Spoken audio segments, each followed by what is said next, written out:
বিশ্বের অন্যান্য দেশের অর্থনীতির চাকা যখন ক্রমবর্ধমান হারে বাড়ছে, তখন বাংলাদেশের অর্থনৈতিক অবস্থার বেহাল দশা। পরিকল্পনা কমিশনের তথ্যমতে বাংলাদেশের রাজস্ব সংগ্রহ অত্যন্ত কম, যা চাহিদার তুলনায় অপর্যাপ্ত। দেশে 2023-24 অর্থবছরে রাজস্ব ও জিডিপির অনুপাত 8.5% নেমে আসে।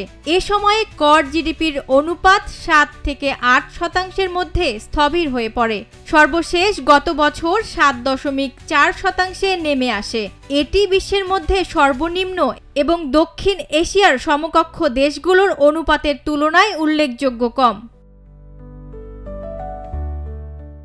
এ পরিস্থিতিতে রাজস্ব আয় বাড়ানোর ক্ষেত্রে সরকার 3টি চ্যালেঞ্জ চিহ্নিত করে। প্রথমত, বাণিজ্য সম্পর্কিত করের ওপর অত্যধিক নির্ভরতা।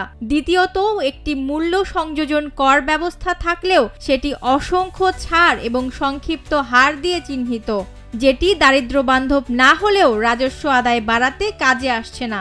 তৃতীয়ত, আয় করের ক্ষেত্রে উল্লেখযোগ্য ছাড়, কর্তন এবং অবকাশ সুবিধা দেওয়া।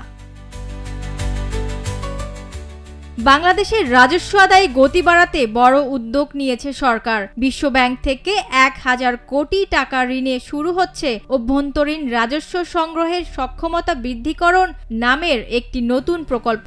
প্রকল্পে যেসব উদ্যোগ থাকছে তার মধ্যে রয়েছে স্বয়ংক্রিয় ট্যাক্স সিস্টেম, একীভূত ভ্যাট ও আয়কর ID, call centre, e-learning platform এবং করদাতাদের জন্য আধুনিক সেবা। এই প্রকল্পের মাধ্যমে এসব চ্যালেঞ্জ মোকাবেলা করে রাজস্ব ব্যবস্থাকে আরও শক্তিশালী করতে চায় সরকার। প্রকল্পটি বাস্তবায়ন করবে জাতীয় রাজস্ব বোর্ড এবং চলবে 2030 সালের জুন পর্যন্ত।